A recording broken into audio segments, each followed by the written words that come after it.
안녕하세요. 간단TV입니다. 해독의 기원 14부 시작합니다. 해독의 정의와 해독의 필요성. 최경성 한의학 박사는 해독에 대해 다음과 같이 정의하고 있습니다. 해독이란 체내 축적된 환경오염물질, 화학용해물질, 발암물질, 중금속 등 수많은 독성물질을 감소, 제거, 중화, 방출시킴으로써 인체 활동을 정상화시키는 인체의 작용입니다.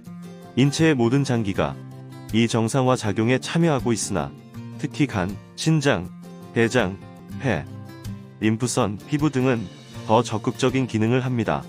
심장이 뛰고 폐가 호흡을 멈추지 않는 한 인체의 해독작용이 끊임없이 일어나고 인체는 체내의 가장 기본적인 자동화장치인 해독작용을 통해서 신체의 불균형이나 면역성 약화를 미연에 방지하고 건강을 유지시킵니다. 그러나 인체가 오염물질을 해독하는 데는 한계가 있으므로 인체가 제거하기에 너무 많은 양의 독성물질이 체내에 유입된다면 과부하 현상으로 인해 해독작용은 떨어지고 오염물질은 우리가 모르는 사이에 몸에 축적되어 여러가지 질병의 원인이 됩니다. 인체에 피해를 주는 독성 오염물질은 크게 두 가지로 나눌 수 있는데, 첫째는 인체의 정상적인 대사 활동을 통해 체내에서 만들어지는 노폐물이고, 둘째는 주로 공기나 음식, 일상용품 등을 통해 외부에서 체내로 유입되는 물질입니다. 이 두 가지의 공통적인 특징은 체내 해독 기능의 한계를 넘을 만큼 그 양이 많아질 때 혹은 해독 장기의 기능이 떨어질 때 체내에 축적된다는 것입니다. 체내에서 생성되는 노폐물이 축적되면 갖가지 질병, 특히 요즘 만병의 근원으로 지목받는 비만으로 이어질 수 있습니다. 거기에 외부에서 유입된 독성 오염물질이 체내에 축적되면 문제가 일파만파 커집니다. 이 독성물질은 체내의 화학 반응, 대사작용, 신경전달, 혹은 미세 세포 구조 등을 방해하거나 변형시켜 인체에 막대한 피해를 줍니다. 현대의학이 고도로 발달되어 유사 이래 최고의 의료 혜택을 제공받고 있음에도 불구하고 우리 주변에는 암, 관절염, 당뇨, 고혈압, 심장병, 만성피로 등 면역기능 저하와 관련된 질병을 앓는 사람들이 날로 늘어만 가고 있는데, 그 이유는 현대의학과 현대질병 사이에 핵심적인 무엇인가가 빠져있기 때문입니다. 그것은 바로 해독 개념의 상실입니다. 현대의학의 진단, 수술, 전염병, 응급처치, 의약품 등의 모든 힘을 쏟아 의학사에 찬란하고 밝은 업적을 이루었으나 반면에 정작 인체의 면역성을 떨어뜨려 질병의 원인이 되는 산업사회의 공해와 질병과의 관계, 그리고 오염물질의 해독에 관해서는 무관심 혹은 소극적인 태도로 일관하고 있습니다. 하지만 현대의학이 자랑스럽게 여기는 치료에서도 해독을 빼놓으면 근본 치료가 불가능합니다. 과거 공해가 오늘날처럼 심하지 않았을 때는 해독이 주로 알코올 의존증 환자들이나 마약 중독자들에게 사용되기도 했으나, 이제 사회가 바뀌면서 자연환경과 인체 환경에 극도로 훼손된 오늘날에는 상황이 달라졌습니다. 해독은 현대인들의 관심을 가져야 할 가장 핵심적인 건강 개념이 되었습니다. 약물이나 음식물을 몸에 주입하기보다는 배설과 해독의 개념을 바로 알고 실천하는 것이 건강으로 가는 지름길이고, 더 나아가 우리 삶의 질을 바꾸는 길입니다. 그러므로 오염된 환경에서 살고 있는 우리들은 인체의 해독 능력을 높여주는 작업에 깊은 관심을 가져야 하고 그 해결책을 찾아야 합니다. 손이나 옷에, 방이나 사무실에서 뭔가 지저분한 것이 묻어있거나 널려있다면 정상적인 사람의 경우 그것들을 얼른 청소하려고 할 것입니다.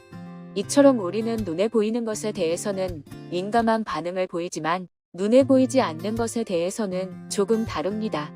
즉, 우리 몸속에서 일어나는 현상은 눈으로 볼 수 없기 때문에 몸속에서 일어나고 있는 현상에 대해서는 자극이 무관심합니다.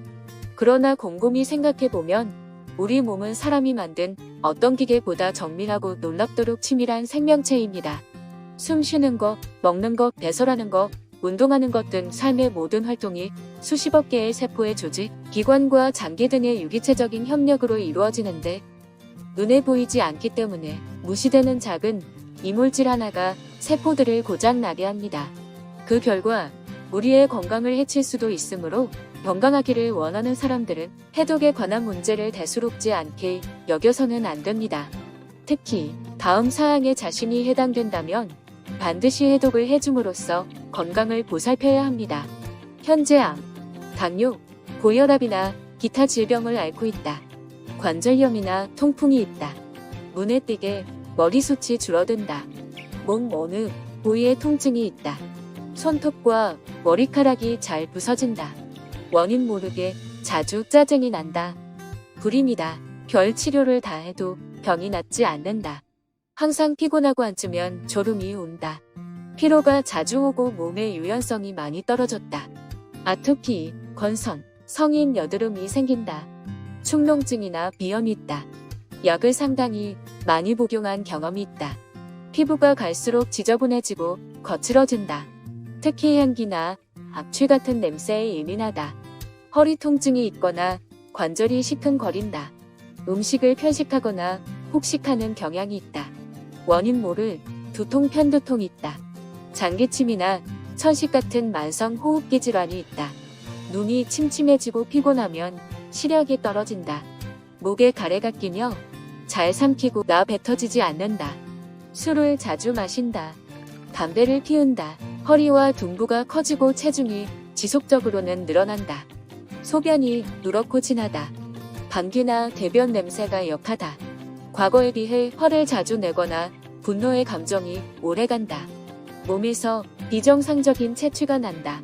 입에서 구취가 나며 설태가 낀다. 음식 알레르기 있다. 소화 불량 있고 장이 더부룩하면 변비 증세가 있다. 기억력 쇠퇴하고 건망증이 있다. 사소한 일에 눈물이 난다. 만성 불면증이다.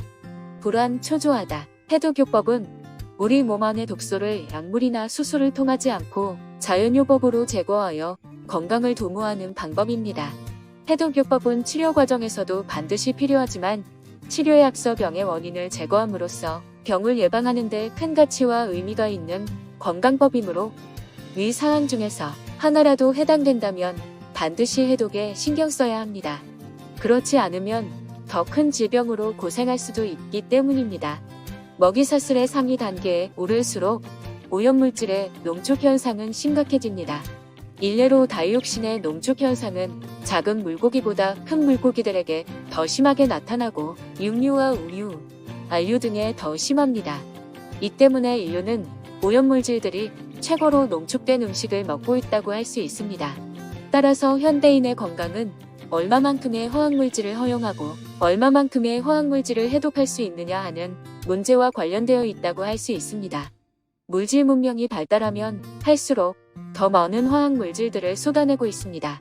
하지만 짧은 시간 동안 수없이 쏟아지는 새로운 화학물질에 대한 적응력을 인체가 획득하는 일은 쉽지 않으며 이 때문에 인체의 면역력은 극도로 혹사를 당하고 있습니다.